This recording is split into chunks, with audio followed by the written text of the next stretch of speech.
ನಮಸ್ತೆ ಸ್ನೇಹಿತರೆ, ಇವತ್ತು ನಾವು ಸಮಾಜಶಾಸ್ತ್ರದ ಬಗ್ಗೆ, ಸಮಾಜಶಾಸ್ತ್ರದ ಅರ್ಥ, ಸಮಾಜಶಾಸ್ತ್ರದ ವ್ಯಾಖ್ಯೆ, ಸಮಾಜಶಾಸ್ತ್ರದ ವ್ಯಾಪ್ತಿಯ ಬಗ್ಗೆ ತಿಳ್ಕೊಳ್ಳುವ. ತುಂಬಾ ಮುಖ್ಯವಾಗಿರುವಂತಹ ಪ್ರಶ್ನೆ. ಯಾರೆಲ್ಲ BA ವಿದ್ಯಾರ್ಥಿಗಳಿದ್ದೀರೋ, BA ವಿದ್ಯಾರ್ಥಿಗಳು ಸಮಾಜಶಾಸ್ತ್ರವನ್ನು ಆಯ್ಕೆ ಮಾಡಿಕೊಂಡವರಿಗೆ ಇದು ತುಂಬಾ ಮುಖ್ಯವಾಗಿರುವಂಥದ್ದು. ಸಮಾಜಶಾಸ್ತ್ರ ಎನ್ನುವಂಥದ್ದು ನಮ್ಮ ಸುತ್ತಮುತ್ತಲಿನ ವಿಚಾರದ ಬಗ್ಗೆ ತಿಳ್ಕೊಳ್ಳುವಂಥದ್ದು.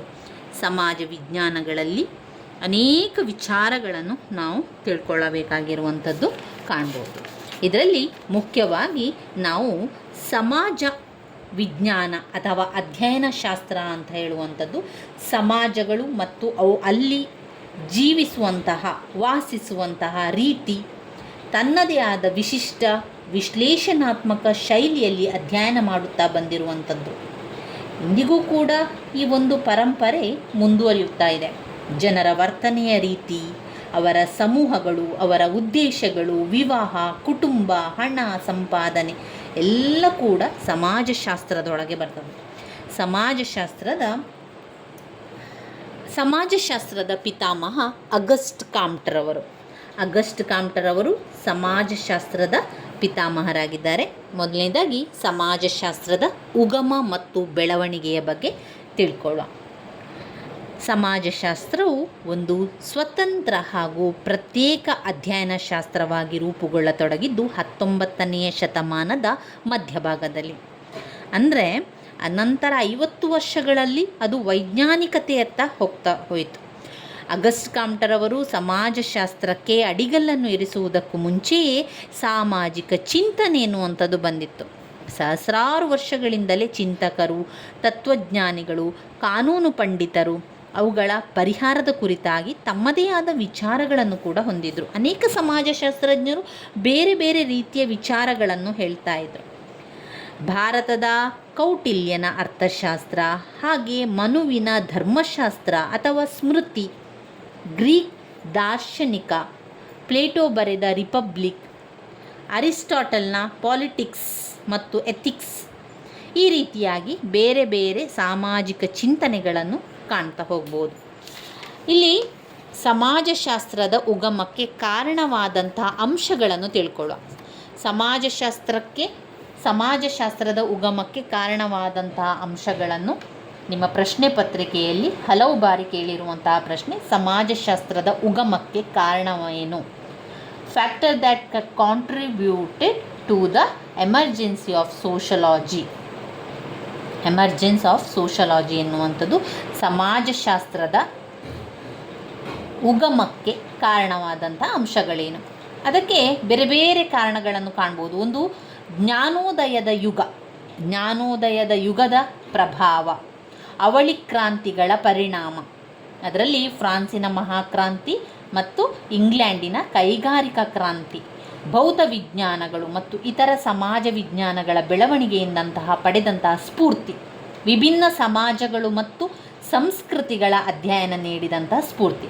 ನಾವು ಮುಖ್ಯವಾಗಿ ಪರೀಕ್ಷೆಗಳನ್ನು ಬರಿಬೇಕಾದ್ರೆ ನೀವು ನೆನಪಲ್ಲಿಟ್ಕೊಳ್ಬೇಕಾಗಿರುವಂತಹ ವಿಚಾರ ಪಾಯಿಂಟ್ಸ್ಗಳು. ಆ ಪಾಯಿಂಟ್ಸ್ಗಳು ನಿಮಗೆ ಸರಿಯಾಗಿ ಬಂತು ಅಂತ ಆದರೆ ಆ ಪಾಯಿಂಟ್ಸ್ಗಳನ್ನೇ ಬರೆದು ಅದಕ್ಕೆ ಬರುವಂತಹ ವಿವರಣೆಗಳು ನಿಮಗೆ ಯಾವ ರೀತಿ ವಿವರಣೆಯನ್ನು ಕೊಡ್ಬೋದು ಅದೇ ರೀತಿಯಾಗಿ ಕೊಡ್ತಾ ಹೋಗಿ. ಪುಸ್ತಕದಲ್ಲಿರುವಂತಹ ವಿವರಣೆ ಆಗಬೇಕು ಅಂತ ಇಲ್ಲ, ನಿಮಗೆ ಆ ಪಾಯಿಂಟ್ಸ್ಗೆ ಸಂಬಂಧಪಟ್ಟಂತೆ ಏನೆಲ್ಲ ವಿಚಾರಗಳು ಬರಿಬೋದು ಅದನ್ನೆಲ್ಲ ಬರಿತಾ ಹೋಗಬೇಕು. ಸಮಾಜಶಾಸ್ತ್ರದ ಉಗಮಕ್ಕೆ ಕಾರಣವಾದ ಅಂಶಗಳಲ್ಲಿ ಒಂದು, ಜ್ಞಾನೋದಯದ ಯುಗದ ಪ್ರಭಾವ, ಅವಳಿ ಕ್ರಾಂತಿಗಳ ಪರಿಣಾಮ, ಭೌತ ವಿಜ್ಞಾನಗಳು ಮತ್ತು ಇತರ ಸಮಾಜ ವಿಜ್ಞಾನಗಳ ಬೆಳವಣಿಗೆಯಿಂದ ಪಡೆದ ಸ್ಫೂರ್ತಿ, ವಿಭಿನ್ನ ಸಮಾಜಗಳು ಮತ್ತು ಸಂಸ್ಕೃತಿಗಳ ಅಧ್ಯಯನಗಳು ನೀಡಿದ ಸ್ಫೂರ್ತಿ.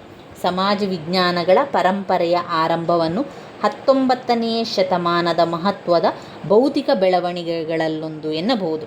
ಸಮಾಜ ವಿಜ್ಞಾನಗಳಾದಂತಹ ಇತಿಹಾಸ ಇರ್ಬೋದು, ರಾಜ್ಯಶಾಸ್ತ್ರ, ಅರ್ಥಶಾಸ್ತ್ರ, ಮನಃಶಾಸ್ತ್ರ ತಮ್ಮದೇ ಆದಂತಹ ದೀರ್ಘ ಹಿನ್ನೆಲೆ ಎನ್ನುವುದು ಹೊಂದಿರ್ತದೆ. ಸಮಾಜ ವಿಜ್ಞಾನಗಳು ಎಂಬ ಮಾನ್ಯತೆ ಅವುಗಳಿಗೆ ಲಭ್ಯವಾದುದು 19ನೇ ಶತಮಾನದಲ್ಲಿ. 18-17ನೇ ಶತಮಾನದಲ್ಲಿ ಪುನರುಜ್ಜೀವನ, ಧಾರ್ಮಿಕ ಸುಧಾರಣೆ, ಜ್ಞಾನೋದಯ ಇವೇ ಮುಂತಾದ ಭೌತಿಕ ಪ್ರಕ್ರಿಯೆಗಳು ಆಗ ತಾನೇ ಸ್ಥಾಪನೆಗೊಳ್ಳತೊಡಗಿದ್ದ ವೈಜ್ಞಾನಿಕ ಚಿಂತನೆಯ ಪರಂಪರೆಗೆ ಬಲವಾದ ಪ್ರೇರಣೆ ಕೂಡ ಸಿಗ್ತದೆ. ನೀವು ಸಮಾಜಶಾಸ್ತ್ರಕ್ಕೆ ಉಗಮಕ್ಕೆ ಕಾರಣವಾದಂಥ ಅಂಶಗಳನ್ನು ಪಾಯಿಂಟ್ಸ್ಗಳನ್ನು ಮತ್ತೊಮ್ಮೆ ಹೇಳ್ತಾ ಹೋಗ್ತಾನೆ. ಒಂದು, ಜ್ಞಾನೋದಯದ ಯುಗದ ಪ್ರಭಾವ. 2, ಅವಳಿ ಕ್ರಾಂತಿಗಳ ಪರಿಣಾಮ. 3, ಭೌತ ವಿಜ್ಞಾನಗಳು ಮತ್ತು ಇತರ ಸಮಾಜ ವಿಜ್ಞಾನ ಬೆಳವಣಿಗೆಯಿಂದ ಪಡೆದ ಸ್ಫೂರ್ತಿ. 4, ವಿಭಿನ್ನ ಸಮಾಜಗಳು ಮತ್ತು ಸಂಸ್ಕೃತಿಗಳ ಅಧ್ಯಯನಗಳು ನೀಡಿದ ಸ್ಫೂರ್ತಿ. ಜ್ಞಾನೋದಯದ ಯುಗ. ಆಧುನಿಕ ಸಮಾಜದ ಬೇರುಗಳನ್ನು ಜ್ಞಾನೋದಯದ ಯುಗದ ದಾರ್ಶನಿಕರು ಅಂದರೆ ವಿಜ್ಞಾನಿಗಳು, ಬುದ್ಧಿಜೀವಿಗಳು ಇವರೆಲ್ಲಂತ ಗುರುತಿಸ್ಬೋದು. ಜ್ಞಾನೋದಯ ಯುಗದ ಮೂಲವನ್ನು ಗೆಲಿಲಿಯೋ ಮತ್ತು ನ್ಯೂಟನ್ರಂತಹ ವಿಜ್ಞಾನಿಗಳ ಸಂಶೋಧನೆಗಳಲ್ಲಿ ನಾವು ಕಾಣ್ತಾ ಹೋಗ್ಬೋದು. ಅವರು ಅನೇಕ ರೀತಿಯ ಸಾಮಾಜಿಕ ಸಂಘಟನೆ, ಪರಂಪರಾಗತ ಮಾದರಿಯ ಚಿಂತನೆಯನ್ನು ಪ್ರಶ್ನಿಸಿ ಕೆದಕಿ ಬೆದಕಿ ನೋಡುವುದೇ ಜ್ಞಾನೋದಯದ ಯುಗ ಎಂಬ ಲಕ್ಷಣ ಕೂಡ ಆಗಿರ್ತದೆ. ಇದು ಜ್ಞಾನೋದಯ ಯುಗದ ಪ್ರಭಾವದಿಂದಾಗಿ ಸಮಾಜಶಾಸ್ತ್ರದ ಉಗಮಕ್ಕೆ ಕಾರಣವಾಯಿತು. ಇನ್ನು 2ನೇದು, ಅವಳಿ ಕ್ರಾಂತಿಗಳ ಪರಿಣಾಮ. ಅವಳಿ ಕ್ರಾಂತಿಗಳು ಏನು ನಡೀತು? 2 ಕ್ರಾಂತಿ ನಡೆಯಿತು. ಒಂದು, ಫ್ರಾನ್ಸಿನ ಮಹಾಕ್ರಾಂತಿ ಆಯಿತು. 2ನೇದಾಗಿ ಇಂಗ್ಲೆಂಡಿನ ಕೈಗಾರಿಕಾ ಕ್ರಾಂತಿ ಆಯಿತು. ಫ್ರಾನ್ಸಿನ ಮಹಾಕ್ರಾಂತಿಯ ಪ್ರಭಾವ, ಫ್ರಾನ್ಸಿನ ಮಹಾಕ್ರಾಂತಿ ಉಂಟು ಮಾಡಿದ ರಾಜಕೀಯ ಅಸ್ಥಿರತೆ ಇರ್ಬೋದು, ಅದರಲ್ಲಿ ಆದಂತಹ ಸಾಮಾಜಿಕ ಗೊಂದಲಗಳಿರ್ಬೋದು, ಅಥವಾ ಅನೇಕ ಆರ್ಥಿಕ ಬಿಕ್ಕಟ್ಟುಗಳು ಕೂಡ ಆಯಿತು ಇತ್ಯಾದಿಗಳು ಚಿಂತಕರ ಮನಸ್ಸನ್ನು ಕದಡಿದವು. ಹಾಗೆಯೇ ಸಮಾಜದಲ್ಲಿ ಸುವ್ಯವಸ್ಥೆಯನ್ನು ಪುನರುಸ್ಥಾಪಿಸಬೇಕು, ರಾಜಕೀಯ ಕ್ರಾಂತಿ ಬುಡಮೇಲು ಮಾಡಿದ ಹಳೆಯ ವ್ಯವಸ್ಥೆಗೆ ಪರ್ಯಾಯವಾಗಿ ಹೊಸ ವ್ಯವಸ್ಥೆಯೊಂದನ್ನು ರೂಪಿಸಬೇಕು ಎಂಬಂಥ ವಿಚಾರಗಳು ಅವರ ಮನಸ್ಸಿಗೆ ಸೇರಿಕೊಂಡವು. ಈ ಒಂದು ಸಾಮಾಜಿಕ ವ್ಯವಸ್ಥೆಯ ಕುರಿತಾದ ಚಿಂತನೆ ಇದುವರೆಗೂ ಕೂಡ ಅಸ್ತಿತ್ವದಲ್ಲಿದ್ದು ಸಮಾಜಶಾಸ್ತ್ರಜ್ಞರ ಅಧ್ಯಯನದ ಪ್ರಮುಖ ಕ್ಷೇತ್ರಗಳಲ್ಲಿ ಒಂದು ಅಂತ ಹೇಳ್ಬೋದು. ಇನ್ನು ಇಂಗ್ಲೆಂಡಿನಲ್ಲಿ ಆದಂತಹ ಕೈಗಾರಿಕಾ ಕ್ರಾಂತಿಯ ಪರಿಣಾಮ ಏನಾಯಿತು? ಅಲ್ಲಿ 18ನೇ ಶತಮಾನದಲ್ಲಿ ಸಂಬಂಧಿಸಿದಂತಹ ಕೈಗಾರಿಕಾ ಕ್ರಾಂತಿ ಇಡೀ ಪಶ್ಚಿಮದ ಜಗತ್ತನ್ನೇ ಒಂದು ರೀತಿಯ ತಲ್ಲಣವನ್ನು ಮಾಡಿತ್ತಂತೆ. ಇದು ಇತಿಹಾಸದ ಉದ್ದಕ್ಕೂ ಕೂಡ ಅದರ ದಿಕ್ಕನ್ನೇ ಬದಲಾವಣೆ ಮಾಡಲಿಕ್ಕೆ ಕಾರಣ ಆಯಿತು. ಕೈಗಾರಿಕಾ ಕ್ರಾಂತಿ ತನ್ನಂತಹ ಸಾಮಾಜಿಕ ಪರಿವರ್ತನೆಗಳು ಮತ್ತು ಪರಿಣಾಮಗಳು ಹಲವಾರು ಇದೆ ಅಂತ ಹೇಳ್ಬೋದು. ನಗರೀಕರಣದ ಪ್ರಕ್ರಿಯೆ ಆರಂಭವಾಯಿತು. ಕೈಗಾರಿಕಾ ಕ್ರಾಂತಿಯು ಮಾನವನ ಚಿಂತನೆಯನ್ನು ಗಂಭೀರವಾಗಿ ಪ್ರಭಾವಿಸಿತು. ಈ ರೀತಿಯಾಗಿ ಮಾಡಿತು. ಭೌತ ವಿಜ್ಞಾನಗಳು ಮತ್ತು ಇತರ ಸಮಾಜ ವಿಜ್ಞಾನಗಳ ಬೆಳವಣಿಗೆಯಿಂದ ದೊರೆತ ಸ್ಫೂರ್ತಿ. ಏನು ಸ್ಫೂರ್ತಿ ದೊರಕಿತು? ಈ ಭೌತ ವಿಜ್ಞಾನದಿಂದ ಮತ್ತು ಸಮಾಜ ವಿಜ್ಞಾನಗಳ ಬೆಳವಣಿಗೆಯಿಂದ ಸ್ಫೂರ್ತಿ ಆಯ್ತಂತೆ. ಜ್ಞಾನೋದಯದ ಯುಗವು ಸಮಾಜದಲ್ಲಿ ವಿಜ್ಞಾನ, ತಂತ್ರಜ್ಞಾನ ಭಾರೀ ಗೌರವವನ್ನು ಅದಕ್ಕೆ ಮೂಡಿಸಿತು. ಪಶ್ಚಿಮದ ಜಗತ್ತಿನ ಹಲವಾರು ವಿಶ್ವವಿದ್ಯಾನಿಲಯ ಹಾಗೂ ಕಾಲೇಜುಗಳಲ್ಲಿ ಏನಾಯಿತು?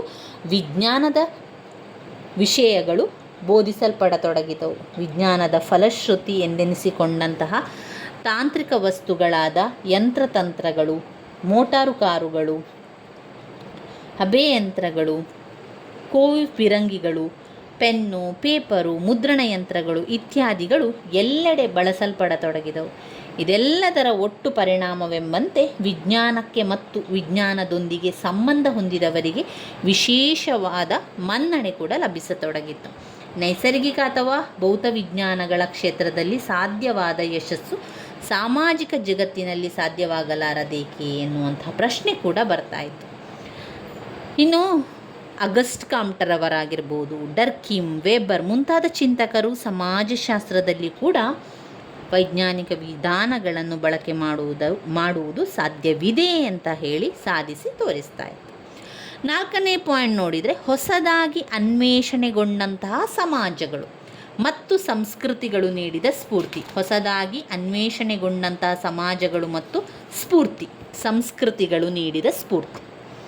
ಯುರೋಪಿನ ಸಾಮ್ರಾಜ್ಯಶಾಹಿ ಶಕ್ತಿಗಳು ಜಗತ್ತಿನ ಮೂಲೆ ಮೂಲೆಗಳಲ್ಲಿ ತಮ್ಮ ವಸಾಹತುಗಳನ್ನು ಸ್ಥಾಪಿಸುವಂಥ ಪ್ರಯತ್ನವನ್ನು ಮಾಡ್ತಾರೆ. ಅದಾದ ನಂತರ ಸಮಾಜ ಹಾಗೂ ವೈವಿಧ್ಯಮಯವಾದಂತಹ ಸಂಸ್ಕೃತಿಯ ಪರಿಚಯ ಆಗ್ತದೆ. ಈ ಸಮಾಜದಲ್ಲಿ ಬೇರೆ ಬೇರೆ ಹೊಸ ರೀತಿಯಲ್ಲಿ ಅನ್ವೇಷಣೆಗಳು ಕೂಡ ಆಗ್ತಾ ಹೋಗ್ತದೆ. ರೀತಿ ನೀತಿಗಳಲ್ಲಿ ತೀರಾ ವಿಭಿನ್ನವಾಗಿ ಹೋಗ್ತದೆ. ಸಂಸ್ಕೃತಿ ಅಧ್ಯಯನ ಮಾಡುವಂಥದ್ದು ಸಮಾಜ ಚಿಂತಕರುಗಳಿಗೆ ಒಂದು ರೀತಿಯ ಭೌತಿಕ ಸವಾಲಾಗಿ ಕೂಡ ಹೋಗ್ತದೆ. ಸಮಾಜದ ನಡುವೆ ಇಷ್ಟೊಂದು ವೈಪರೀತ್ಯಗಳು ನಡೆಯುವಂಥದ್ದು, ವೈರುಧ್ಯಗಳಿರುವ ಕಾರಣವೇನು? ಸಮಾಜದ ಪ್ರಗತಿ ಒಂದೇ ರೀತಿ ಹೋಗ್ತಾ ಇಲ್ಲ. ಏಕೆ ಅಂತ ಕೇಳಿದರೆ, ಪರಿವರ್ತನೆಯ ವೇಗವು ಎಲ್ಲ ಕಡೆಯಲ್ಲಿದೆ, ಒಂದೇ ರೀತಿಯಲ್ಲಿ ಎಲ್ಲಿ ಕೂಡ ಇಲ್ಲ. ಸಮಾಜಗಳ ನಡುವಿನ ಈ ರೀತಿಯ ಹೋಲಿಕೆಯಿಂದ ಯುರೋಪಿಯನ್ನರು ಕಲಿಯಬಹುದಾದ ಪಾಠಗಳೇನು?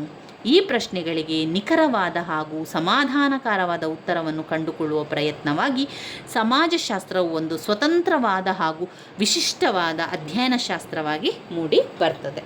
ಇವಿಷ್ಟು ವಿಚಾರಗಳು ನಾವು ಸಮಾಜಶಾಸ್ತ್ರದ ಉಗಮಕ್ಕೆ ಕಾರಣವಾದಂತಹ ಅಂಶಗಳಲ್ಲಿ ನಾವು ಬರಿತಾ ಹೋಗಬೇಕು. ನೆನಪಲ್ಲಿಟ್ಕೊಳ್ಳಿ ಸ್ನೇಹಿತರೆ, ಯಾರೆಲ್ಲ ಪ್ರಥಮ BA ವಿದ್ಯಾರ್ಥಿಗಳಿದ್ದೀರೋ, ಪ್ರಥಮ BA ವಿದ್ಯಾರ್ಥಿಗಳು ಸಮಾಜಶಾಸ್ತ್ರವನ್ನು ಆಯ್ಕೆ ಮಾಡಿಕೊಂಡಿದ್ದರೆ, ಸಮಾಜಶಾಸ್ತ್ರದಲ್ಲಿ ಈ ಒಂದು ಉತ್ತರ ನಿಮಗೆ ಯಾವಾಗಲೂ ಗೊತ್ತಿರಬೇಕು.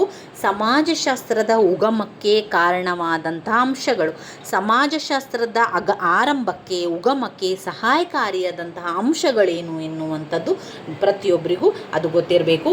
ಇನ್ನೊಮ್ಮೆ ಪಾಯಿಂಟ್ಸನ್ನು ಹೇಳ್ತೇನೆ. ಜ್ಞಾನೋದಯದ ಯುಗದ ಪ್ರಭಾವ, ಜ್ಞಾನೋದಯದ ಯುಗದ ಪ್ರಭಾವ, ಅವಳಿ ಕ್ರಾಂತಿಗಳ ಪರಿಣಾಮ. 2 ಅವಳಿ ಕ್ರಾಂತಿಗಳ ಪರಿಣಾಮ, 1 ಫ್ರಾನ್ಸಿನ ಮಹಾಕ್ರಾಂತಿ, 2 ಇಂಗ್ಲೆಂಡಿನ ಮಹಾಕ್ರಾಂತಿ. 3 ಭೌತ ವಿಜ್ಞಾನಗಳು ಮತ್ತು ಸಮಾಜ ವಿಜ್ಞಾನಗಳ ಬೆಳವಣಿಗೆಯಿಂದ ದೊರೆತಂತಹ ಸ್ಫೂರ್ತಿ. ಭೌತ ವಿಜ್ಞಾನ ಮತ್ತು ಸಮಾಜ ವಿಜ್ಞಾನಗಳಿಂದ ಬೆಳವಣಿಗೆಯಿಂದ ದೊರೆತ ಸ್ಫೂರ್ತಿ.